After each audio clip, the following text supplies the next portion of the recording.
Σε πρόσφατη δημοσκόπηση μας ζητήσατε να κάνουμε βίντεο για τα ελληνιστικά βασίλεια και μάλιστα με μεγάλη διαφορά από τις άλλες επιλογές. Η ελληνιστική περίοδος ανέδειξε μεγάλες προσωπικότητες και σημαντικές, όμως με διαφορά οι σημαντικότερες ήταν αυτές που διαμόρφωσαν το χάρτη των βασιλείων και ξεκίνησαν δυναστείες που κυβέρνησαν την Ανατολή για αιώνες, και με μία από αυτές θα ασχοληθούμε στο σημερινό μας βίντεο.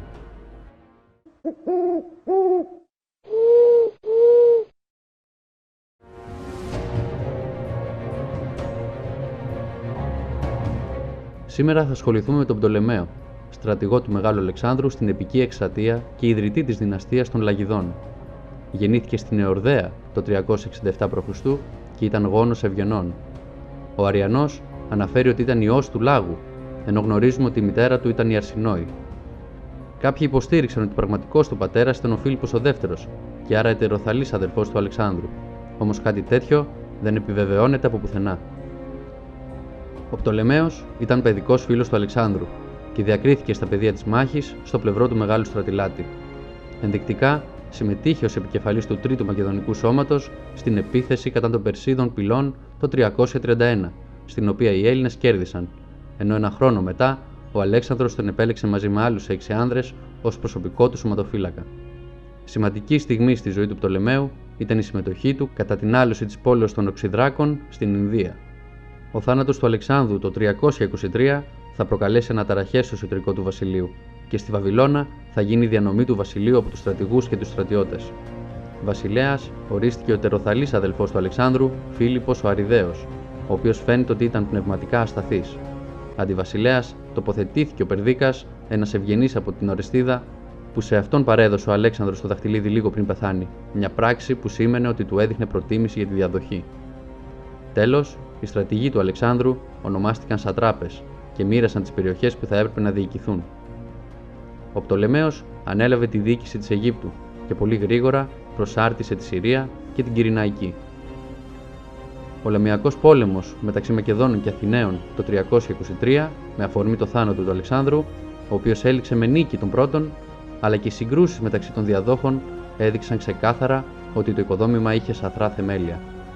Μάλιστα ο Περδίκας, ο οποίος προσπαθούσε να κρατήσει το βασίλειο ενωμένο, δολοφονήθηκε από αξιωματικούς του, ενώ βάδιζε εναντίον του Πτολεμαίου, ο οποίος είχε κάνει ξεκάθαρες τις αυτονομιστικές του τάσεις. Στη δεύτερη και την τρίτη φάση των πολέμων των διαδόχων, ο Πτολεμαίος πολέμησε 2 φορές τον Αντίγονο, ο οποίος ήταν στρατηγός στην Ασία.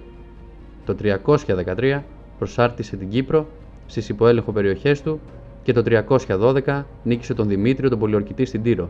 Στην ειρήνη που συμφωνήθηκε τελικά το 311, ορίστηκαν 4 ανεξάρτητες δυνάμεις και ο Πτολεμαίος αναγνωρίστηκε για άλλη μια φορά ως κύριος της Αιγύπτου.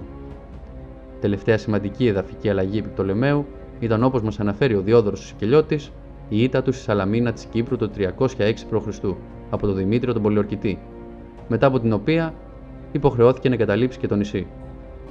Όταν ο Αντίγονος ο Μονόφθαλμος έμαθε για τη μεγάλη στρατηγική σημασίας νίκη του Δημητρίου, ανακηρύχθηκε βασιλιάς και διάδοχος του Μεγάλου Αλεξάνδρου. Όταν αυτό έγινε γνωστό στην Αίγυπτο, ο Πτολεμαίος ανακηρύχθηκε από τους δικούς του στρατιώτες επίσης βασιλέας, εγκαινιάζοντας και αυτός με τη σειρά του το δικό του βασίλειο. Σημαντική στιγμή ήταν η νίκη του επί του Δημητρίου του Πολιορκητή κατά την πολιορκία της Ρόδου το 306 π.Χ.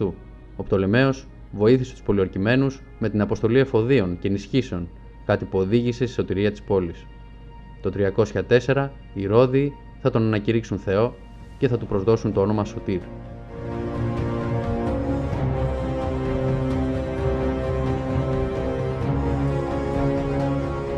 Δεν είναι τυχαίο ότι ο Πτολεμαίος κατάφερε να κρατήσει σε όλη αυτή την αναρχία υπό έλεγχο την Αίγυπτο. Αντιγράφοντας την πολιτική του Αλεξάνδρου, ακολούθησε συνετή διοίκηση, ενώ έδειξε και τον πρέποντα σεβασμό προς τη θρησκεία και τα έθιμα των Αιγυπτίων. Από εκεί και πέρα, σημαντικές κινήσεις του ήταν η μεταφορά της πρωτεύουσας του βασιλείου από τη Μέμφυδα στην Αλεξάνδρεια, αλλά και η ίδρυση της ελληνικής πόλεως Πτολεμαΐδας, δηλαδή από το όνομά του, στην Άνω Αίγυπτο. Ο φάρος της Αλεξάνδρειας, ένα τιτάνιο έργο για την εποχή του, αλλά και η γνωστή σε όλους βιβλιοθήκη της πόλεως, έγιναν υπό τη δική του επίβλεψη. Ο Πτολεμαίος Σωτήρ όρισε το 290 διάδοχό του το γιο του από την τρίτη του σύζυγο Βερενίκη, Πτολεμαίο το δεύτερο, και άφησε την τελευταία του πνοή το 283 π.Χ., αφήνοντας πίσω του ένα βασίλειο που θα έπαιζε πρωταγωνιστικό ρόλο για πολλά χρόνια.